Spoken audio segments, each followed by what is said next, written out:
காணிக்கையான சலாத்தினை தெரிவித்துக் கொள்கின்றேன். அஸ்ஸலாமு அலைக்கும் வரஹ்மத்துல்லாஹி வபரகாத்துஹு. எல்லா புகழும் வல்ல அல்லாஹ் ஒருவனுக்கே உரித்தாகட்டுமாக. ஆமீன். அவனின் அன்பும் அருளும் வக்கத் ராஜா மதினத்து ரோஜா நம் உயிரினும் உயிரான உயிரினும் மேலான முஹம்மது முஸ்தபா அஹ்மது முஜ்தபா ரசூலுல்லாஹி ஸல்லல்லாஹு அலைஹி வஸல்லம் அவர்கள் மீதும் அவர்களை அடியுட்டி வாழ்ந்து மறைந்து மறையாமல் இருக்கின்ற உத்தம சத்திய சஹாபாக்கள், தாபியங்கள், தாபியங்கள், அக்தாபுகள், அவுலியாக்கள், நாம் நம்மை சார்ந்த அத்துணை நபர்கள் மீதும் அல்லாஹுவின் அன்பும் அருளும் என்றென்றும் குறைவின்றி நிலவட்டுமாக. ஆமீன். அல்லாஹுடைய மகத்தான கிருபையால் குர்ஆனுடைய தஃப்சீருடைய நபி ஸல்லல்லாஹு அலைஹி வஸல்லத்தினுடைய ஹதீஸுகளுடைய விளக்கங்களை தொடர்ந்து ஒவ்வொரு வாரமும் சனிக்கிழமை தோறும் நாம் பார்த்து வருகிறோம், கேட்டு வருகிறோம். அல்லாஹ்வின் கிருபையால் அதை விளங்கி அமல் செய்யக்கூடிய பாக்கியத்தையும் அல்லாஹு தஆலா நமக்கு கொடுத்திருக்கிறான். அல்ஹம்துலில்லாஹ். அல்லாஹு தஆலா எதை நாம் பேசுகிறோமோ, எதை கேட்கிறோமோ அதன்படி அமல் செய்யக்கூடிய பாக்கியத்தை அல்லாஹு தஆலா கொடுத்தருள் புரிவானாக. கடந்த வாரம் சூரா ஆல இம்ரானிலே 164வது வசனமாக அல்லாஹு தஆலா முஃமின்களின் மீது செய்த பேர் உபகாரத்தை அல்லாஹ் குர்ஆனில் குறிப்பிட்டான். லகது மன்னல்லாஹு அலல் முஃமினீன, ஈமான் கொண்டவர்கள் மீது அல்லாஹு தஆலா பேருபகாரம் செய்திருக்கிறான். என்ன பேருபகாரம்? இது பஅஸ ஃபீஹிம் ரசூலம் மின் அன்ஃபுஸிஹிம், அல்லாஹு தஆலா அவர்களிலிருந்து ஒரு தூதரை, அவர்களிலிருந்தே ஒரு தூதரை அல்லாஹ் அவர்களுக்கு அனுப்பி முஃமின்களின் மீது அல்லாஹ் பேருபகாரம் செய்திருக்கிறான். மலக்குமார்களிலிருந்து ஒரு தூதரை அல்லாஹ் அனுப்பவில்லை. அல்லாஹ் மனிதர்களுக்கு மனிதர்களிலிருந்தே ஒரு தூதரை அல்லாஹ் அனுப்பினான். சரி, அந்த தூதர் என்ன வேலை செய்தார்? ஒரு 4 வேலையை செய்தார் என்று அல்லாஹ் குர்ஆனில் குறிப்பிடுகிறான். என்ன 4 வேலை? யத்லு அலைஹிம் ஆயாத்திஹி, அந்த தூதர் அல்லாஹ்வுடைய வசனங்களை ஓதி காட்டுகின்றார்கள். அல்லாஹ்வுடைய வசனங்களை ஓதி காட்டுகின்றார்கள். வயுஸக்கீஹிம், மேலும் மனிதர்களுடைய உள்ளத்தை பரிசுத்தப்படுத்துகின்றார்கள். மனிதர்களுடைய உள்ளத்தை அல்லாஹ்விடமிருந்து வந்த அந்த தூதர் மனிதர்களுடைய உள்ளங்களை தஸ்கியா என்கிற பரிசுத்தப்படுத்துகிறார்கள் என்று 2வது. 3வது 4வது, இந்த வேதத்தையும் ஹிக்மத் என்கிற நபியினுடைய சுன்னத்தையும் அந்த தூதர் மக்களுக்கு கற்றுக் கொடுக்கிறார்கள். இதற்கு முன்னதாக அவர்கள் வழிகேட்டிலே இருந்தாலும் சரியே என்று அல்லாஹ் அந்த வசனத்திலே சொல்கின்றார். அப்ப அல்லாஹு தஆலா தூதரை அனுப்பி அந்த தூதரின் மூலமாக குர்ஆனை ஓத கற்றுக் கொடுக்கிறான், குர்ஆனுடைய ஞானத்தை கற்றுக் கொடுக்கிறான். அதோடு அல்லாஹு தஆலா இந்த வசனத்திலே ஹிக்மத்தை கற்றுக் கொடுக்கிறார்கள். அந்த தூதர் என்ன செய்யறாங்க? அல்லாஹ்விடமிருந்து வந்த தூதர் இந்த மனிதர்களுக்கு ஹிக்மத் ஞானத்தை கற்றுக் கொடுக்கிறார்கள் என்று அல்லாஹ் சொல்கின்றான். விரிவுரையில் அது என்ன ஞானம் என்றால், நபி ஸல்லல்லாஹு அலைஹி வஸல்லம் அவர்களுடைய சுன்னத்துகளை தான் ஹிக்மத் என்கிற வார்த்தை அடங்கி இருக்கிறது. அப்ப நபி ஸல்லல்லாஹு அலைஹி வஸல்லம் தன்னுடைய வாழ்வியல் வழிமுறை என்கிற சுன்னாவை இந்த மனிதர்களுக்கு கற்றுக் கொடுத்தார்கள் என்று அல்லாஹு தஆலா இந்த வசனத்திலே சொல்வதாக சொல்கின்றான். அப்ப ஒரு மனிதனுடைய, ஒரு முஃமினுடைய 2 கண்கள், ஒன்று குர்ஆன், இன்னொன்று நபி ஸல்லல்லாஹு அலைஹி வஸல்லத்துடைய சுன்னத். 2 விஷயம் இருக்கு. இந்த 2மே ஒரு முஃமினுடைய கண்கள்.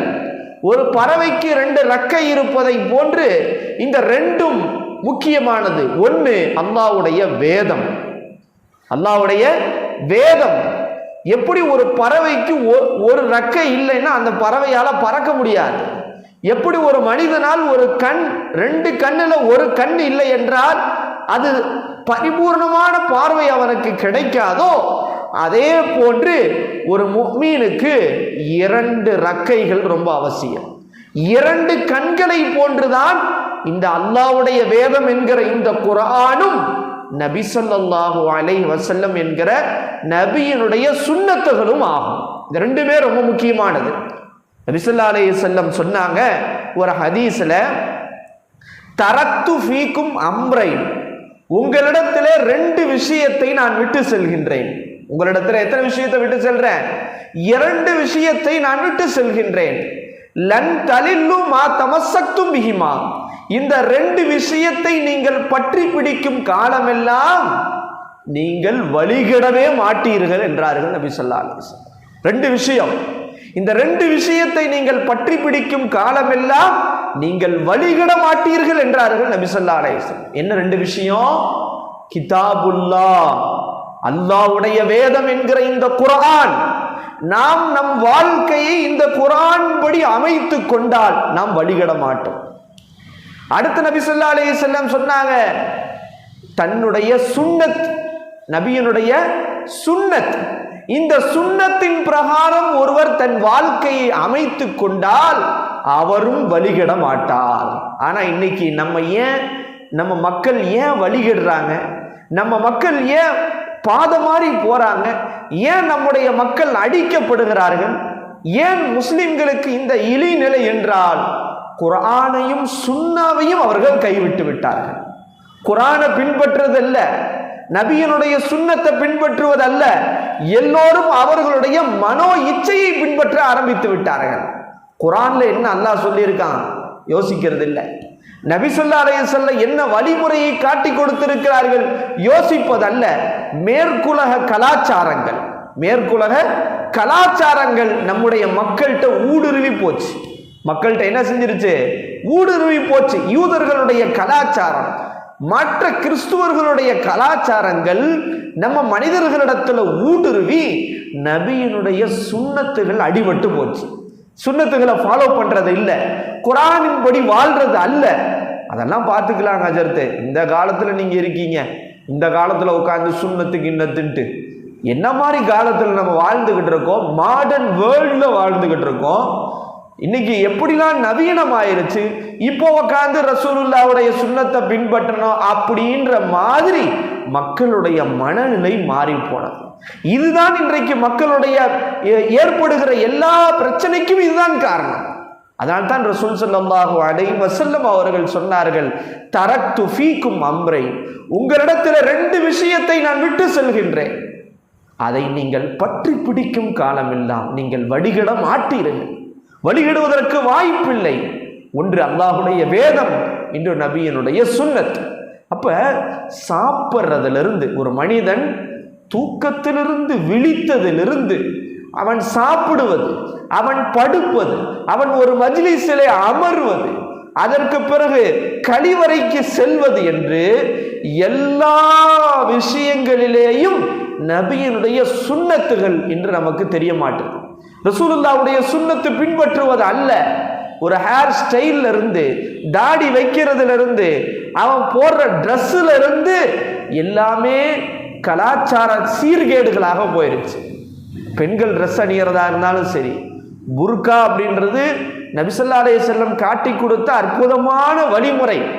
உன்னுடைய உடலை அந்நிய ஆண்களின் பார்வையை விட்டு பாதுகாப்பதற்கு உண்டான ஒரு அற்புதமான ஒரு கவச உடைதான் இந்த ஹிஜாப் என்கிற இந்த புர்கா அணிதல். ஆனா இன்னைக்கு எப்படி ஆயிருச்சு? அல்லாஹு அக்பர், புர்கான்றதே உன்னை பார்க்க கூடாதுன்றதுக்கு தான்.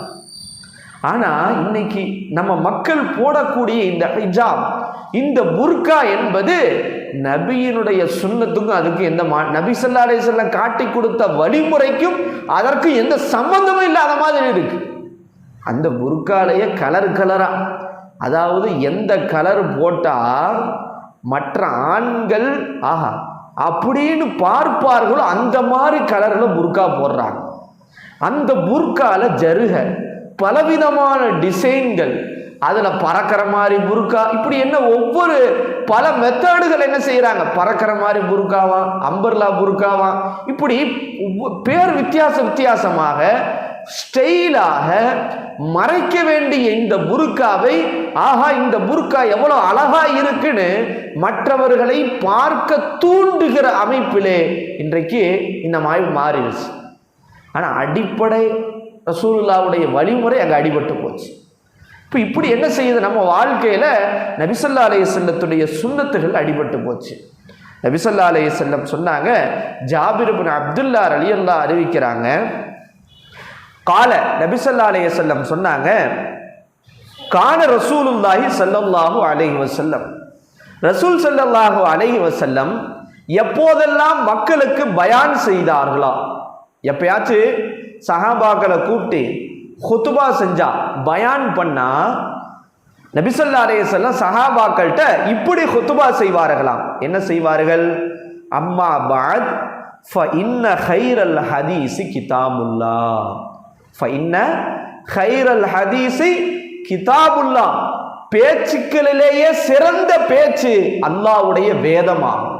எது வேதம்? பேச்சுக்களிலேயே சிறந்த பேச்சு எது? அல்லாஹ்வுடைய வேதம், குர்ஆனுடைய அந்த வசனங்கள் தான் பேச்சுக்களிலேயே சிறந்த பேச்சு என்றார்கள் ரசூல் ஸல்லல்லாஹு அலைஹி வஸல்லம். இன்னைக்கு எதை சிறந்த பேச்சுன்றான்? சினிமாவில் ஒரு நடிகர் பேசக்கூடிய டயலாக் தான் பேச்சுக்களிலேயே சிறந்த பேச்சு. என்ன செய்யறாரு, ஒரு நடிகர் என்ன செய்யறாரு, ஒரு ரஜினியோ அல்லது ஒரு விஜயவோ எவனோ என்ன செய்யறாங்க, பேச்சுக்களிலேயே சிறந்த பேச்சு அல்லாஹ்வுடைய வேதம்னா. பேச்சுக்களில் சிறந்த பேச்சு எதுமா? அல்லாஹ்வுடைய வேதம், அந்த குர்ஆனுடைய வசனங்கள். அல்ஹம்துலில்லாஹி ரப்பில் ஆலமீன் என்று அந்த ஆரம்பிக்கக்கூடிய அந்த குர்ஆனுடைய அந்த 114 சூறாக்கள் அடங்கி இருக்கக்கூடிய இந்த வேதம் இருக்கிறது, அது பேச்சுக்களிலேயே சிறந்த பேச்சு. அப்ப நம்ம என்ன செய்யணும், அந்த பேச்சுக்களிலேயே சிறந்த பேச்சை அடிக்கடி எடுத்து ஓதணும். போன வாரமே அதை பத்தி நம்ம பார்த்தோம். அடுத்து ரெண்டாவது நபி ஸல்லல்லாஹு அலைஹி வஸல்லம் சொல்றாங்க, வஹைருல் ஹதி, வழிமுறைகளில் சிறந்த வழிமுறை என்ன தெரியுமா? ஹதி முஹம்மதின் ஸல்லல்லாஹு அலைஹி வஸல்லம், முஹம்மது ஸல்லல்லாஹு அலைஹி வஸல்லத்துடைய வழிமுறை. வழிமுறைகளிலேயே சிறந்த வழிமுறை என்ன? முஹம்மது ஸல்லல்லாஹு அலைஹி வஸல்லத்துடைய வழிமுறை. நடிகர்கள் காட்டி கொடுக்கக்கூடிய வழிமுறை அல்ல, நடிகைகள் காட்டி கொடுக்கக்கூடிய வழிமுறை அல்ல, கிரிக்கெட் பிளேயர்கள் காட்டி கொடுக்கக்கூடிய வழிமுறை அல்ல. என்ன செய்யறது, இவங்க காட்டி கொடுக்கக்கூடிய வழிமுறைகள் என்ன கிடையாது, சிறந்த வழிமுறை கிடையாது. எது நம்முடைய சிறந்த வழிமுறை? முஹம்மது ஸல்லல்லாஹு அலைஹி வஸல்லத்துடைய வழிமுறை. சொல்ல புரிஞ்சா? அடுத்த ரசூல் ஸல்லல்லாஹு அலைஹி வஸல்லம் சொன்னாங்க, வஷர்ருல் உமூரி, காரியங்களில் கெட்டது என்ன தெரியுமா?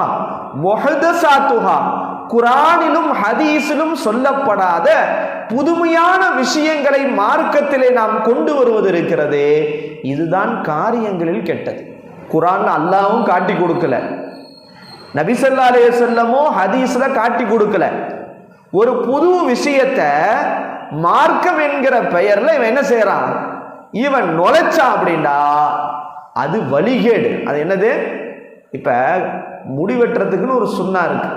முடி வெட்டுறது இருக்குல்ல, கரெக்டாக வெட்டணும், சரிசமமாக வெட்டணும். எப்படி வெட்டணும்?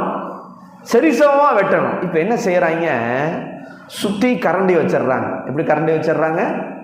சுற்றி கரண்டி நடுவில் பிளே கிரவுண்டு மாதிரி வந்துடுது. சொல்ல புரியுதா? எப்படி வெட்டுறாங்க பார்த்துருக்கீங்களா? எப்படி சுற்றி கட் பண்ணிடுவாங்க, நடுவில் வந்து அப்படியே இருக்கும். நீங்கள் பார்த்தீங்கன்னா கொடூரமாக இருக்கும். சுற்றி கரண்டி, கரண்ட மாதிரி கரண்டி, நடுவில் பிளே கிரவுண்டை செட் பண்ண மாதிரி முடி வெட்டுறாங்க. கேட்டால் அது ஸ்டைலுன்றாங்க. அது என்ன செய்யறா? பெற்றோர்களும் இதை அனுமதிக்கிறாங்க. இதில் என்ன செய்யறாங்க, சில பேர் தாடியை ஃபுல்லாக சிறைச்சிட்றாங்க, பொம்பளை மாதிரி என்ன செஞ்சிடறாங்க, பெண் மாதிரி. பெண்களுக்கு தான் இங்கே முடி இருக்காது, ஆனால் ஆண்களாக இருக்கிறவங்க தாடியை ஃபுல்லாக சிறைச்சு அப்படின்னு சுற்றுறாங்க. இப்படி சுற்றி கரண்டி நடுவில் முடி வைக்கிறது இருக்குது, இது ரசூல்லா தடுத்திருக்கிறாங்க. இது வழிமுறை கிடையாது. பார்க்கவே நமக்கே பார்க்கவே அருவருப்பாக இருக்கும். ஆனால் அதை தான் என்ன செய்வாங்க நம்ம ஆட்கள், ஸ்டைலாக சொல்கிறாங்க. அல்லது ஏதாவது ஒரு நடிகர் என்ன செய்வார், ஒரு குச்சி தாடி மாதிரி வச்சிருப்பார், உடனே அதை பார்த்து எல்லாரும் தாடி வைக்கலாம். யாரோ ஒருத்தர் டயல் மாதிரி இந்த பின்னாடி முடி வெட்டமோ சில ஊர்கள் என்ன செய்வேன் அப்படி சின்னூண்டு வைப்பாங்க, கேட்டால் டயலா வாளுன்றாங்க. இப்படிலாம் சம்பந்தம் இல்லாம முடி வெட்டுறாங்க. அப்ப இந்த மாதிரி ட்ரெஸ் போடுறதுல இருந்து ட்ரெஸ் போடுறதா என்ன செய்யறாங்க, தர ஃபுல்லா கூட்டிக்கிட்டே போறாங்க. நல்லா கவனி, நம்ம ஏற்கனவே ஹதீஸ்ல நம்ம தஃப்சீர்ல சொன்னோம், என்ன செய்யக்கூடாது, ஆடை கரண்டை மொழிக்கு கீழே என்ன செய்யக்கூடாது, கீழே போடக்கூடாது, தரையை கூட்டுற மாதிரி போடக்கூடாது. அது பெருமையுடைய அடையாளம். நாளைக்கு மறுமையில யார் தன்னுடைய ஆடையை இழுத்து செல்கிறாரோ அவருடைய முகத்தை அல்லாஹ் ஏறெடுத்து பார்க்க மாட்டான் என்றெல்லாம் ஹதீஸுகள் நம்ம வர்றதை நம்ம பார்க்கிறோம். அப்ப ரசூல் ஸல்லல்லாஹு அலைஹி வஸல்லம் என்ன சொன்னாங்க, இன்ன ஹைரல் ஹதீஸ் கிதாபுல்லாஹ், பேச்சுக்களில் சிறந்த பேச்சு அல்லாஹ்வுடைய வேதமாகும், வழிமுறைகளில் சிறந்த வழிமுறை முஹம்மது ஸல்லல்லாஹு அலைஹி வஸல்லத்துடைய வழிமுறையாகும், காரியங்களில் கெட்டது மார்க்கத்திலே புதுமையாக உண்டாக்கப்பட்ட காரியங்களாகும் அப்படின்னு ரசூல் ஸல்லல்லாஹு அலைஹி வஸல்லம் சொன்னாங்க. இன்னொரு ஹதீஸ்ல ரசூலுல்லாஹ் சொல்றாங்க, குல்லு உம்மத்தி யதுகுலூனல் ஜன்னத்தை இல்லா மன் அபா. ரசூலுல்லாஹ் என்ன சொன்னாங்க, என்னுடைய உம்மத்திலே அனைவரும் சொர்க்கத்திலே நுழைந்து விடுவார்கள். என் உம்மத்திலே என்ன செஞ்சிருவாங்க, எல்லாரும் சொர்க்கத்தில் நுழைஞ்சிருவாங்க, என்னை மறுத்தவரை தவிர என்றார்கள் ரசூல் ஸல்லல்லாஹு அலைஹி வஸல்லம். யாரை தவிர? ரசூலுல்லாஹ் என்ன சொன்னாங்க, என்னை மறுத்தவரை தவிர எல்லாரும் சொர்க்கத்திலே நுழைந்து விடுவார்கள். உடனே சஹாபாக்கள் கேட்டாங்க, யா ரசூலல்லாஹ், மறுத்தவர் என்றால் யார், உங்களை மறுத்தவர் என்றால் யார்? ரசூல் ஸல்லல்லாஹு அலைஹி வஸல்லம் சொன்னார்கள், மன் அத்தாஅனி, யார் எனக்கு வழிபடுகிறாரோ தஹலல் ஜன்னா, அவர் சொர்க்கத்தில் நுழைந்து விட்டார். ரசூலுல்லாஹ் எப்படி சாப்பிட சொன்னாங்க, எப்படி படுக்க சொன்னாங்க, எப்படி வாழ சொன்னாங்க, நபியினுடைய சுன்னத்து என்ன என்பதை பார்த்து யார் ரசூலுல்லாவுக்கு வழிபடுகிறாரோ அவர் சொர்க்கத்தில் நுழைந்து விட்டார். அடுத்த ரசூலுல்லாஹ் சொன்னாங்க, ஒமன் அசானி, எனக்கு யார் மாறு செய்கிறாரோ, நான் சொல்றதெல்லாம் கேட்க மாட்டார், நான் காட்டி கொடுத்த வழிமுறையை பின்பற்றுவதல்ல, யூதர்களுடைய கலாச்சாரத்தை பின்பற்றுகிறான், மேற்குலக கலாச்சாரத்தை பின்பற்றுகிறான் என்றால் அவன்தான் என்னை மறுத்தவன் என்றார்கள் ரசூல் ஸல்லல்லாஹு அலைஹி வஸல்லம். அப்ப ரசூலுல்லாவுக்கு நாம வழிபட்டா நம்ம எங்க நுழைஞ்சிருவோம், சொர்க்கத்திலே நுழைந்து விடுவோம். ரசூலுல்லாவுக்கு மாறு செய்தால் நாம் ரசூலுல்லாவை மறுத்தவரை போன்று. அல்லாஹ் பாதுகாப்பானாக. சொல்ற புரிஞ்சா? அப்ப அடுத்து பாருங்க, ரசூல் ஸல்லல்லாஹு அலைஹி வஸல்லம் சொன்னாங்க, யார் குழப்பமான காலகட்டத்தில், எந்த மாதிரி காலகட்டத்தில், குழப்பமான காலகட்டத்திலே என்னுடைய ஒரு சுன்னத்தை யார் பின்பற்றுகிறாரோ அவருக்கு 100 ஷஹீதுடைய நன்மையினாக ரசூலுல்லாஹ். ஷஹீதுனா என்ன தெரியுதா, அல்லாஹ்வுடைய பாதையில போர் செய்து தன் உயிரை கொடுத்தவர்களுக்கு என்ன பேரு, ஷஹீத் என்று பெயர். யார் ஒரு சுன்னத்தை, என்ன மாதிரி காலகட்டத்தில், குழப்பமான காலகட்டத்தில் ஒரு சுன்னத்தை யார் பின்பற்றுகிறாரோ அவருக்கு எத்தனை நன்மை, 100 ஷஹீதுடைய நன்மை. 100 ஷஹீதுடைய நன்மைன்னா அப்போ எவ்வளோ பெரிய நன்மை பாருங்க. இப்போ நம்ம வாழ்க்கையில் எதை ஃபாலோ பண்ணணும், ரசூலுல்லாவுடைய சுன்னத்துகளை ஃபாலோ பண்ணணும், ரசூலுல்லாவுடைய சுன்னத்துகளை ஃபாலோ பண்ணணும். சரி, இன்னைக்கு நம்ம இப்போ என்ன ஏன் இதை பார்க்குறோம்னா, அல்லாஹு தஆலா குர்ஆன்ல ரசூலுல்லாஹ் மூலியமா இந்த குர்ஆனை அல்லாஹ் கற்றுக் கொடுத்தான், ரசூலுல்லாஹ் மூலியமா சுன்னத்தையும் அல்லாஹ் கற்றுக் கொடுத்திருக்கிறான். அந்த சுன்னத்துகளை தான் இப்போ நம்ம பார்த்துட்டு இருக்கோம். சரி, முக்கியமான சில சுன்னத்துகளை மட்டும் இன்றைய தஃப்சீரில் நம்ம பார்ப்போம். முதல்ல நம்ம வாழ்க்கையில் ஒரு நாளைக்கு 3 தடவை செய்யக்கூடிய காரியம் எது? சாப்பிட்றது. காலையில் ஒரு தடவை, மத்தியானம் ஒரு தடவை, இரவு ஒரு தடவை. சில பேர் 5 தடவை சாப்பிடுவோம், அது கணக்கு வேற. பொதுவாக மனிதர்கள் ஒரு 3 தடவை சாப்பிடுவாங்க. சரி, இப்போ இந்த சாப்பிட்றதுல என்ன ஒழுக்கம் இருக்கிறது, நபி ஸல்லல்லாஹு அலைஹி வஸல்லத்துடைய சுன்னத்து என்ன இருக்கிறது, அதை நம்ம கொஞ்சம் பார்க்கணும். பார்ப்போமா? நபி ஸல்லல்லாஹு அலைஹி வஸல்லம் உமர் இப்னு அபீ ஸலமான்னு ஒரு சஹாபி, சின்ன வயசு சஹாபி, உங்களை மாதிரி சின்ன பையன். ரசூல் ஸல்லல்லாஹு அலைஹி வஸல்லம் அவங்கள கூப்பிட்டு சொன்னாங்களா, என்ன சொன்னாங்க தெரியுமா? என்ன சொன்னாங்க? யா குலாமு, என்னுடைய செல்ல மகனே. என்ன சொன்னாங்க? என்னுடைய செல்ல மகனே, என்னுடைய செல்ல மகனே, சம்மில்லாஹ், அல்லாஹ்வுடைய பெயரை சொல்லி சாப்பிடு. எப்படி சாப்பிடு? அல்லாஹ்வுடைய பெயரை சொல்லி சாப்பிடு. அடுத்து என்ன தெரியுமா ரசூலுல்லாஹ் சொன்னாங்க? குல் பி யமீனிக, உன் வலது கரத்தால் சாப்பிடு. என்ன கரத்தால சாப்பிடணும்? வலது கரத்தால் சாப்பிடு. அடுத்து ரசூலுல்லாஹ் அந்த சின்ன வயசு சஹாபியை பார்த்து சொன்னாங்க, வக்குல் மிம்மா எலிக், உனக்கு முன்னால் இருப்பவற்றிலிருந்து சாப்பிடு. எப்படி சாப்பிடு? முன்னால் இருப்ப. சில பேர் பிளேட்டை போட்டு வச்சுட்டு போட்டு பிசைஞ்சு எடுப்பாங்க. எப்படி செய்வாங்க? அப்படி அங்கே பாருங்க, அப்படி போட்டு கையை கீழே உழப்பி இது வரைக்கும் ஆகி எங்கேருந்து சாப்பிடணும்? அங்கேருந்து இப்படி எடுக்கக்கூடாது. பிளேட்டில் முன்னாடியிலிருந்து எடுத்து சாப்பிடணும். ரொம்ப முக்கியமான சுன்னத்து. ஆனால் இன்னைக்கு நம்ம ஃபாலோ பண்ணுறது இல்லை. ரசூலுல்லாஹ் அந்த சாவியை பார்த்து எத்தனை விஷயம் சொன்னாங்க? 3 விஷயம் சொன்னாங்க. என்ன சொன்னாங்க? பிஸ்மில்லா சொல்லி சாப்பிடுப்பா, 2வது உன் வலது கரத்தால் சாப்பிடுப்பா, 3வது என்ன சொன்னாங்க? உனக்கு முன்னால் இருப்பவற்றிலிருந்து சாப்பிடு. எதை சாப்பிடு? உனக்கு முன்னால் இருப்பவற்றில், அங்கிட்டு இருந்து எடுக்காத, உனக்கு முன்னால் இருப்பவற்றிலிருந்து சாப்பிடு. இன்னொரு ஹதீஸ்ல ரசூல் ஸல்லல்லாஹு அலைஹி வஸல்லம் சொல்றாங்க, இப்போ நம்ம பார்க்குறோம் இன்னைக்கு சாப்பாடை குறை சொல்றவங்க நிறைய பேர் இருக்காங்க. என்ன செய்வாங்க? என்ன சாப்பாடு இது, உப்பு கிடையாது, ஒன்றும் கிடையாது. சாப்பாடை குறை சொல்லக்கூடாது. உணவை என்ன செய்யக்கூடாது? குறை சொல்ற பழக்கம் வரக்கூடாது. ரசூல் ஸல்லல்லாஹு அலைஹி வஸல்லத்தை பற்றி அபூ ஹுரைரா ரலியல்லாஹு அறிவிக்கிறாங்க, மா ஆப ரசூலுல்லாஹி ஸல்லல்லாஹு அலைஹி வஸல்லம் தாமன் கத்து, ரசூல் ஸல்லல்லாஹு அலைஹி வஸல்லம் தங்கள் வாழ்க்கையில் அறவே உணவை குறை சொன்னதே கிடையாது. என்ன குறை சொன்னது கிடையாது? ஒரு முறை கூட உணவை குறை சொன்னது கிடையாது. சரி, அப்போ என்ன செய்வாங்க? ஒரு உணவு பிடித்திருந்தால் எடுத்து சாப்பிடுவாங்க, அப்பா நல்லா சாப்பிடுவாங்க. ஒரு உணவு பிடிக்கலையா சாப்பிடாம விட்டுருவாங்க. ஆனா என்ன செய்ய மாட்டாங்க? என்ன செய்ய மாட்டாங்கம்மா? குறை சொல்ல மாட்டாங்க. அப்ப உணவுடைய விஷயத்துல உணவை நாம என்ன செய்யக்கூடாது? குறை சொல்லக்கூடாது. இதுதான் யாருடைய வழிமுறை? ரசூல் ஸல்லல்லாஹு அலைஹி வஸல்லத்துடைய வழிமுறை.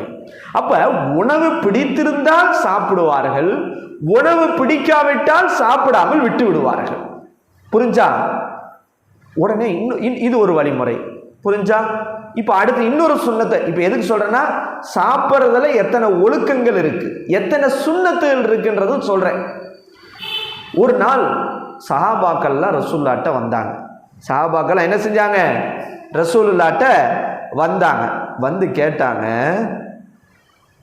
என்ன தெரியுமா கேட்டாங்க?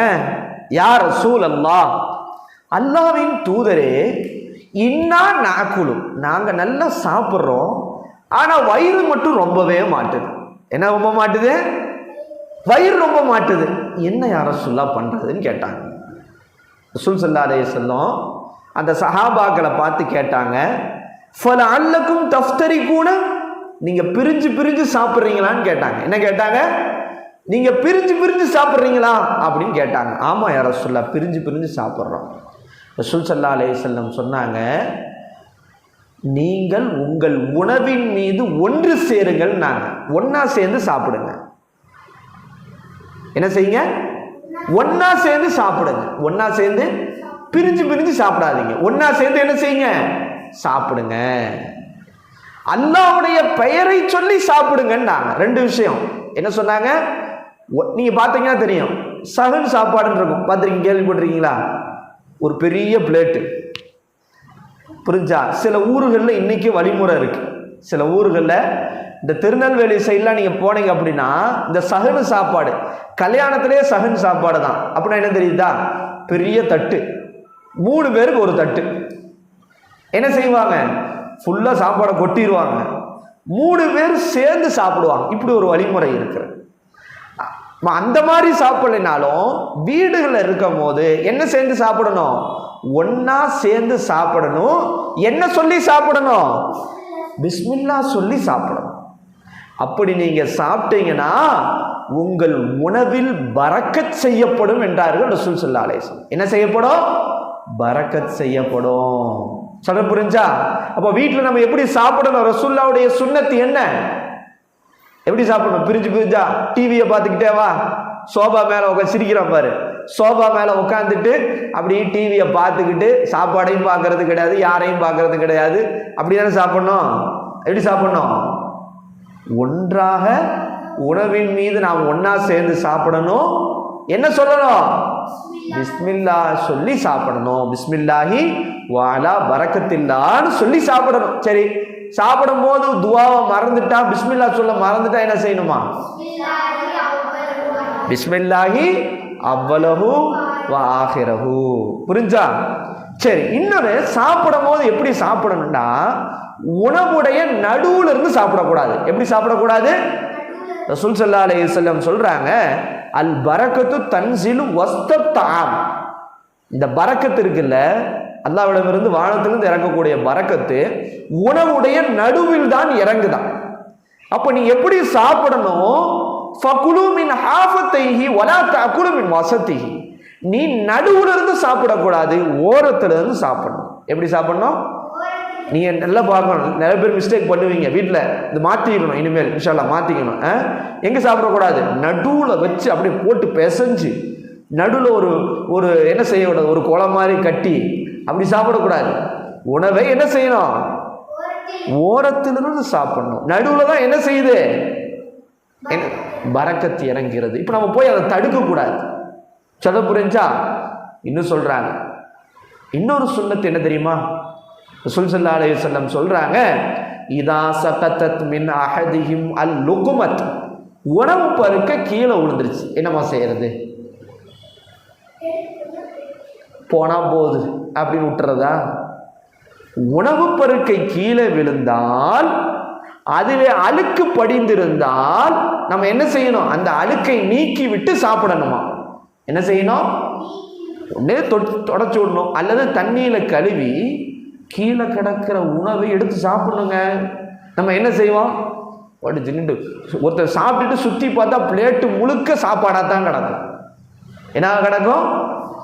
கழுவும் போது பார்த்தா கழுவுற இடத்துல ஃபுல்லா சாப்பாடு. ரசூல் ஸல்லல்லாஹு அலைஹி வஸல்லம் சொல்றாங்க, உங்களுடைய உணவு பருக்கை கீழே விழுந்தால் அதில் இருக்கக்கூடிய அழுக்குகளை நீக்கிவிட்டு நீங்கள் சாப்பிடுங்கள். ஏன் தெரியுமா? சொன்னாங்க, அதை ஷைத்தானுக்கு விட்டு விடாதீர்கள். நீ சாப்பிடாம தூக்கி விட்டனா அது யார் சாப்பிட்றாங்க? சைத்தான் சாப்பிட்றான். அடுத்து ரசூலுல்லாஹ் சொன்னாங்க, சாப்பிட்டு முடிச்சோன விரல்களை சூப்பணும். என்ன செய்யணும்? அருவருப்பா கருதக்கூடாது. ஓ விரல் தானே, நீ சாப்பிட்ட கை தானே, வலது கரம் தானே, என்ன தப்பு இருக்கு? என்ன செய்யணும்? சாப்பிட்டோன்னே வலது அந்த கரத்தை என்ன செய்யணும்? சூப்பணும். ஏன்னா ஒரு பருக்க கூட வெயினாகக்கூடாது. அதுக்கு காரணம் ரசூலுல்லாஹ் சொல்றாங்க, எந்த உணவிலே அல்லாஹ் பரக்கத்து வைத்திருக்கிறான் என்று தெரியாது. இப்போ நீ கீழே சாப்பிடும் போது கீழே விழுந்துருச்சு, ஒருவேளை அந்த கீழே விழுந்த உணவுல கூட என்ன இருந்திருக்கலாம்? பரக்கத்து இருந்திருக்கலாம். நீ அதை விட்டுட்டீங்கன்னா அந்த பரக்கத்து வேஸ்டா போய். அப்ப எந்த உணவிலே அல்லாஹ் பரக்கத்து வைத்திருக்கிறான் என்று தெரியாது. எனவே சாப்பிட்ட பிறகு கீழே உணவு விழுந்திருந்தால் அதன் அழுக்குகளை நீக்கிவிட்டு சாப்பிட வேண்டும். விரல்களை நம்ம என்ன செய்யணும்? சூப்பணும். விளங்குச்சா? செய்யலாமா? கரெக்டா? உணவுடைய சுண்ணத்தை மட்டும் சொல்றேன், இப்படி சொன்னா சொல்லிக்கிட்டே போகலாம். இன்னொரு விஷயம் என்ன அப்படின்னா, சேர்ந்து சாப்பிடும் போது அல்லாஹ் அதில் ஒரு பரக்கத்தை ஏற்படுத்துறான். நம்ம சொன்னோம்ல, ஒன்னா நாங்கள் தனித்தனியாக சாப்பிட்றோம், வயிறே ரொம்ப மாட்டுது. ரசூல் ஸல்லல்லாஹு அலைஹி வஸல்லம் சொன்னார்கள், சேர்ந்து சாப்பிடும் போது 2 பேருடைய உணவு 3 பேருக்கு போதுமானதான். எத்தனை பேருக்கு போதுமானது? 2 பேருடைய உணவு 3 பேருக்கு போதுமானது. 3 பேருடைய உணவு எத்தனை பேருக்கு போதுமானது? 4 உணவு தான் இருக்குது. சேர்ந்து சாப்பிடும் போது எத்தனை பேர் சாப்பிடலாம்? 4 பேர் சாப்பிடலாம். அல்லாஹ் பரக்கத் செஞ்சிருவான். அப்ப சேர்ந்து சாப்பிடணும். அதே மாதிரி இதெல்லாம் உணவுடைய ஒழுக்கம். என்னென்ன சொன்ன ஞாபகம் இருக்கா? அதே மாதிரி உணவு சாப்பிட்ட பிறகு துவா ஓதணும். துவா தெரியுமா? என்ன துவா? என்ன துவா? அல்ஹம்துலில்லாஹில்லதி அத்அமனா வ ஸகானா வ ஜஅலனா மினல் முஸ்லிமீன். ஞாபகம் இருக்கா? எனக்கு இந்த உணவை அளித்தானே, எனக்கு இந்த குடிபானத்தை தந்தானே, அந்த அல்லாவுக்கே எல்லா புகழும் என்று சொல்றேன். எத்தனை பேர் சாப்பாடு இல்லாமல் கஷ்டப்படுறாங்கல்ல, அல்லாஹ் நமக்கு இந்த உணவை கொடுத்துருக்கால்ல, அதுக்கு அல்லாவை புகழ வேண்டும் சாப்பிட்டு முடிச்ச பிறகு. அதே மாதிரி தண்ணி குடிக்கிறதுக்குன்னு சில சுண்ணத்துகள் இருக்கிறது. சில பேர் என்ன செய்வான், தண்ணி தாகத்தில் அப்படி நின்றுக்கிட்டு என்ன செய்வாங்க, அப்படி குடிக்கக்கூடாது. சயின்டிஃபிக்காகவே வயிற்றுல அல்சர் வந்துடும். நின்றுட்டு தண்ணி குடிக்கக்கூடாது. ஏன்னா தண்ணி என்பது, இப்போ நீங்கள் ஒரு பைப்பில் தண்ணி ஒழுதுகிட்டே இருக்கு, தொடர்ந்து ஒழுதுகிட்டே இருந்தால் அந்த இடத்துல ஒரு ஓட்டை போட்டுரும். பார்த்துருங்களா? சொட்டு சொட்டு சொட்டு சொட்டு சொட்டி அந்த இடத்துல என்ன செஞ்சிடும், ஒரு சின்ன குழி மாதிரி வந்துடும். இப்போ இந்த வயிறு குடல்ன்றது ஒரு சாதாரண விஷயம் இல்லை. நீ தொடர்ந்து நின்று குடிக்கும் போது அந்த ஃபாஸ்ட் அது குடல்ல பாதிப்பை ஏற்படுத்தும். அதனால தான் சயின்டிஃபிக்காகவே உட்கார்ந்து குடிக்க சொல்றாங்க. அதே மாதிரி ஒரே மிடர்ல குடிக்க கூடாதான். ரசூல் ஸல்லல்லாஹு அலைஹி வஸல்லம் சொன்னாங்க, நீ ஒட்டகம் குடிப்பதை போன்று ஒரே மிடரில் குடிக்காது. ஒட்டகம் அப்படிதான் குடிக்குமா, தண்ணியோ டபக்குன்னு காலியாயிடும். அந்த மாதிரி நீ குடிக்க கூடாது. எப்படி குடிக்கணும், ஒரு 2 மிடர் குடிக்கணும், அப்படி வச்சிடணும். அடுத்து ஒரு சொல்ற புரிஞ்சா, கேப் விட்டு விட்டு குடிக்கணும். ஒரே மடர்ல படக்குழந்த மாற்று மத சகோதரர்கள் என்ன செய்வாங்க, நீங்க பார்த்து நின்றுட்டு குடிப்பாங்க, அது ஊற்றுவாங்க. ஏன்னா எச்சி பற்றக்கூடாதுன்ட்டு. அப்படிலாம் கிடையாது, நமக்கு அந்த மாதிரி வழிமுறை கிடையாது. நீ என்ன செய்யணும், உட்கார்ந்து குடிக்கணும். என்ன செய்யணும், 2 மிடர்களாகவோ 3 மிடர்களாகவோ குடிக்கணும். குடிக்க ஆரம்பிக்கும் போது பிஸ்மில்லான்னு சொல்லி தண்ணி குடிக்கணும். குடிச்ச பிறகு அல்ஹம்துலில்லாஹ்னு சொல்லணும். இதுதான் வழிமுறை. அதே மாதிரி நின்றுட்டு குடிக்கக்கூடாது. என்ன செய்யக்கூடாது, நின்றுட்டு குடிக்கக்கூடாது. ரசூலுல்லாஹ் இப்படி கடுமையாக சொன்னாங்க, உங்களில் ஒருவர் நின்று கொண்டு தண்ணீர் குடிக்க வேண்டாம், அப்படி ஒருவர் மறந்து குடித்து விட்டால் வாந்தி எடுக்கட்டும்டாங்க. என்ன செஞ்சிருங்க, வாந்தி எடுத்துருங்கன்ட்டாங்க. அப்போ நின்றுட்டு குடிப்பது என்பது ஒரு சரியான வழிமுறை கிடையாது. இப்போ நின்றுட்டு குடிக்கக்கூடாது. அதே மாதிரி இந்த பாத்திரத்தில் மூச்சு விடக்கூடாது. சில பேர் என்ன செய்வான், டீ குடிக்கும்போது மூக்கில் இருக்க எல்லாமே அதில் போய் விடுவோம். அது ஒழுக்கம் கிடையாது. அதே மாதிரி நம்ம அந்த பாத்திரத்தில் ஊதக்கூடாது. என்ன செய்யக்கூடாது, சூடாக இருக்குது ஆத்தி குடி, சூடாக இருக்கிற என்ன செய்ய, இன்னொரு கிளாஸை வச்சு என்ன செய்ய, ஆத்தி குடி. ஆனால் என்ன செய்யக்கூடாது, அதில் ஊதுவதோ மூச்சு விடுவதையோ ரசூல் ஸல்லல்லாஹு அலைஹி வஸல்லம் தடுத்திருக்கிறாங்க. சொல்ல புரிஞ்சா? அதே மாதிரி குடிபானம் குடிக்கக்கூடிய அந்த பாத்திரம் இருக்கே, அந்த பாத்திரம் தங்க பாத்திரத்தையோ வெள்ளி பாத்திரத்தையோ பயன்படுத்தக்கூடாது. குடிக்கிறதுக்கு அப்படி நீ பயன்படுத்தினால் உன்னுடைய வயிற்றிலே நரக நெருப்பை போட்டுக் கொள்வதை போன்று என்று ரசூல் ஸல்லல்லாஹு அலைஹி வஸல்லம் சொல்லியிருக்காங்க. அப்போ உணவுடைய ஒழுக்கத்தை, உணவுடைய சுன்னத்தை என்னென்னு தெரிஞ்சா, என்னென்ன ஃபர்ஸ்ட் என்ன சொன்னோம், பிஸ்மில்லா சொல்லி சாப்பிடு, உன்னுடைய வலது கரத்தால் சாப்பிடு, உனக்கு முன்னால் இருப்பவற்றிலிருந்து சாப்பிடு, எந்த ஒரு உணவையும் குறை சொல்லக்கூடாது, பிடிச்சிருந்தா சாப்பிடு, பிடிக்கலன்னா சாப்பிடாம விட்டு, உணவை குறை சொல்லக்கூடாது. சில பேர் சொன்னாங்க, நாங்கள் நிறைய சாப்பிட்றோம், வயிறு ரொம்பவே மாட்டுதுன்னாங்க. ரசூலுல்லாஹ் அதுக்கு என்ன சொன்னாங்க, ஒன்றாக சேர்ந்து சாப்பிடு, அல்லாஹ்வுடைய பெயரை சொல்லி சாப்பிடு, உன் உறவிலே பரக்கத்து ஏற்படும்னாங்க. அதே மாதிரி சாப்பிடும் போது எங்க இருந்து சாப்பிடணும், நடுவில் இருந்தா ஓரத்திலிருந்து சாப்பிடணும். ஏன்னா நடுவில் தான் என்ன இறங்குது, பரக்கத்து இறங்குறது. சரி, உணவு சாப்பிட்டுட்டு இருக்கும் போது பருக்கைகள் கீழே விழுந்தா என்ன செய்யறது, எடுத்து கழுவி அதில் இருக்கக்கூடிய அழுக்குகளை நீக்கி விட்டு சாப்பிடணும். சாப்பிட்ட பிறகு என்ன செய்யணும், விரல்களை சூப்ப வேண்டும். ஏனென்றால் நம்ம கீழே உணவை போட்டுட்டு எடுத்து விடாம இருந்தா அது யார் சாப்பிடுவா, சைத்தான் சாப்பிடுவான். அதே மாதிரி நம்ம எந்த உணவுல அல்லாஹ் பரக்கத்து வச்சிருக்கான்னு தெரியாது, கீழே விழுந்த உணவுல கூட பரக்கத்து இருந்திருக்கலாம், நம்ம எடுத்து கழுவி சாப்பிடணும், அது அப்படி போயிடும். அடுத்து என்ன சொன்னோம், சேர்ந்து சாப்பிடும் போது 2 பேருடைய உணவு 3 பேருக்கு போதுமானது. ஷேர் பண்ணி சாப்பிடும் போது 3 பேருடைய உணவு 4 பேருக்கு போதுமானதுன்னு சொன்னோம். குடிக்கும் போது எப்படி குடிக்கணும், தண்ணி குடிக்கும் போதே எப்படி குடிக்க கூடாது? முடக்கு முடக்குன்னு குடிக்கக்கூடாது. சொல்றான் பாரு அவன் பாசையில. ஒட்டகம் குடிப்பதை போன்று என்ன செய்யக்கூடாது? ஒரே முடரில் முடக்கு குடிக்கக்கூடாது. 2 மிடர்களாக 3 மிடர்களாக குடிக்க வேண்டும். குடிக்கும் போது பிஸ்மில்லா சொல்லி குடிக்கணும். குடிச்ச பிறகு அல்ஹம்துலில்லாஹ் சொல்லணும். அதுக்கு பிறகு என்ன சொன்னோம்? நின்று குடிக்க கூடாது. பாத்திரத்தில் என்ன செய்யக்கூடாது? மூச்சு விடுறதோ ஊதுறதோ கூடாது. என்ன பாத்திரத்தை யூஸ் பண்ணக்கூடாது?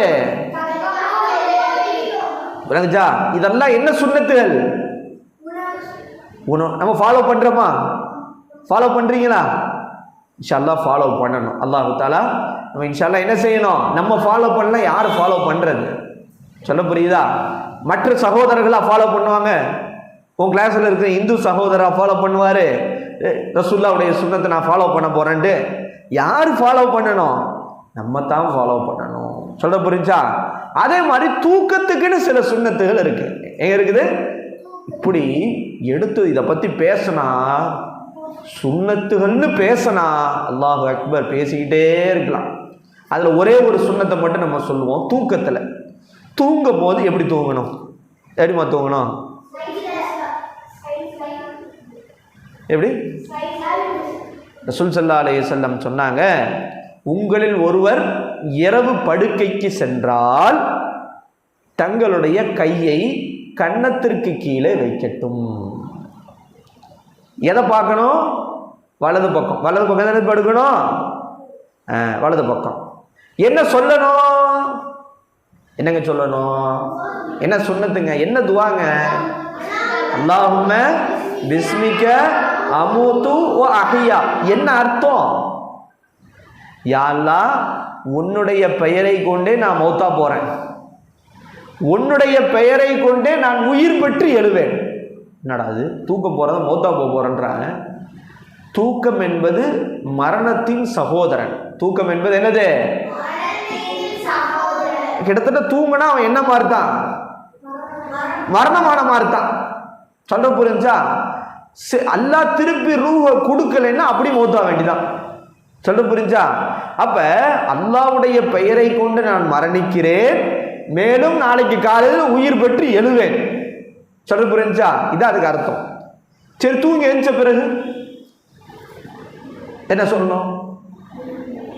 அல்ஹம்துலில்லாஹ் சொல்லணும். ஓகே, சேர்த்தி அல்ஹம்துலில்லாஹில்லதி அஹ்யானா பாதமா அமாத்தனா வ இலைஹி நுஷூர். எங்களை மௌத்தாக்கிய பிறகு உயிர் பெற்று எழச் செய்தானே அந்த அல்லாஹ்வுக்கே எல்லா புகழும். சொல்ல புரிஞ்சா? தூங்கும் போது கூட மறக்காம ஓதிடுவான். ஆனா தூங்கி எஞ்ச பிறகு ஓத மாட்டாங்க. அவன் தூக்கத்தில் அப்படி எஞ்சி அப்படி கண்ணுங்கன்னா அப்படி கொஞ்சம் ஒரு 10 நிமிஷம் இப்படி கொஞ்சம் சாயறது, அப்படி கொஞ்சம் சாயறது, துவாலாம் ஞாபகத்துக்கு வராது. ஆனால் நம்ம அந்த துவா ஓதி பழகணும். அதே மாதிரி படுக்கையில் ஒரு பிரச்சனை இருக்குது. நைட்டு படுக்கும் போது சில பேர் குப்புற படுப்பான். எப்படி படுப்பான்? குப்புற படுத்தா என்ன சுகம்? என்னடா அப்படித்தானே? நல்ல தூக்கம் வரும்ல. அப்படி படுக்கக்கூடாது. அப்படி ஒரு படுக்கக்கூடாது. அது ஷைத்தானுடைய படுக்கை. ரசூல் ஸல்லல்லாஹு அலைஹி வஸல்லம் ஒரு மனிதரை பார்க்கிறார்கள். அவர் என்ன செய்யறாரு? குப்புற படுத்திருக்கார், வயிறு மேல படுத்திருக்கிறார். புரிஞ்சா? அப்படி படுத்திருக்கிறாரு. ரசூல் ஸல்லல்லாஹு அலைஹி வஸல்லம் சொன்னார்கள், நிச்சயமாக இந்த படுக்கையை அல்லாஹ் விரும்ப மாட்டான் என்றார்கள். அல்லாஹ்வுக்கு பிடிக்காத படுக்கை என்னது? குப்புற படுக்கிறது. ஆனா நம்ம ஏன் சுகமா இருக்கு தெரியுமா? ஏன் சுகமா இருக்கு குப்புற படுத்தா? ஷைத்தானுடைய படுக்கல்ல. சொல்ல புரிஞ்சா? அப்படியே சுகமா. அப்பதான் சுபுவுக்கு எந்திரிக்க முடியாது. சொல்ல புரிஞ்சா? அப்ப என்ன செய்யக்கூடாது? குப்புற படுப்பதை என்ன செய்யக்கூடாது? கூடாது. சரி, அதே மாதிரி படுக்கிறதுக்கு முன்னாடி என்னங்க செய்யணும்? என்ன செய்யணும்? ஒழு செய்யணும். என்ன செய்யணுமா? ஒழு செய்யணும். தொழுகைக்கு ஒழு செய்யற மாதிரி வலது பக்கம் கரத்தை வைத்து கன்னத்துக்கு கீழே வச்சு என்ன செய்யணும்? படுக்கணும். விளங்குச்சா? இது தூக்கத்துடைய ஒழுக்கம். விளங்குதா? இப்படி ஒவ்வொரு ஒழுக்கங்களும் இருக்கு. இன்ஷா அல்லாஹ் அடுத்தடுத்த இதுல அடுத்த தஃப்சீர்ல இன்னும் சில ஒழுக்கங்களையும் சுன்னத்துகளையும் நமக்கு தெரிஞ்சது தான் இருந்தாலும் நம்ம ரீகால் பண்ணுவோம். இன்ஷா அல்லாஹ். அல்லாஹு தாலா அதை பின்பற்றக்கூடிய பாக்கியத்தை அல்லாஹு தாலா அனைவருக்கும் கொடுத்து அருள் புரிவானாக. அப்ப எதற்கு சொல்றோம்? அல்லாஹு தாலா ரசூலுல்லாவை இந்த உம்மத்திற்கு அனுப்புவதே அல்லாஹு தாலா பேர் உபகாரம் என்று சொல்றான். ரசூலுல்லாவை அனுப்பி அல்லாஹ் என்ன செஞ்சான்? முதல்ல குரான் ஓதி காட்டினார்கள். ரசூலுல்லாஹ் என்ன செஞ்சாங்க? மக்களுக்கு குரான் ஓதி காட்டினார்கள். இரண்டாவது என்ன செஞ்சாங்க? மனிதர்களுடைய உள்ளங்களை சுத்தப்படுத்தினார்கள். மூன்றாவது இந்த குரானை கற்றுக் கொடுத்தார்கள். அடுத்து ஞானம் என்கிற சுன்னத்துகளை கற்றுக் கொடுத்தார்கள். இதெல்லாம் நம்ம ஃபாலோ பண்ணாலே நம்ம என்னவாக மாட்டோம்? வழிகட்டு போக மாட்டோம். அப்ப இன்னைக்கு என்ன பார்த்திருக்கிறோம்? சாப்பிடுவதனுடைய சுன்னத்துகளையும் தூங்குவதனுடைய சுன்னத்துகளை இன்னைக்கு நம்ம நிறைய விஷயங்களை பார்த்திருக்கோம். இன்ஷா அல்லாஹ் அல்லாஹு தாலா அதை பின்பற்றக்கூடிய வாக்கியத்தை அல்லாஹ் உங்களுக்கும் எனக்கும் அல்லாஹு தாலா தந்தருள் புரிவானாக. அஸ்ஸலாமு அலைக்கும் வரஹ்மத்துல்லாஹி வபரகாத்துஹு.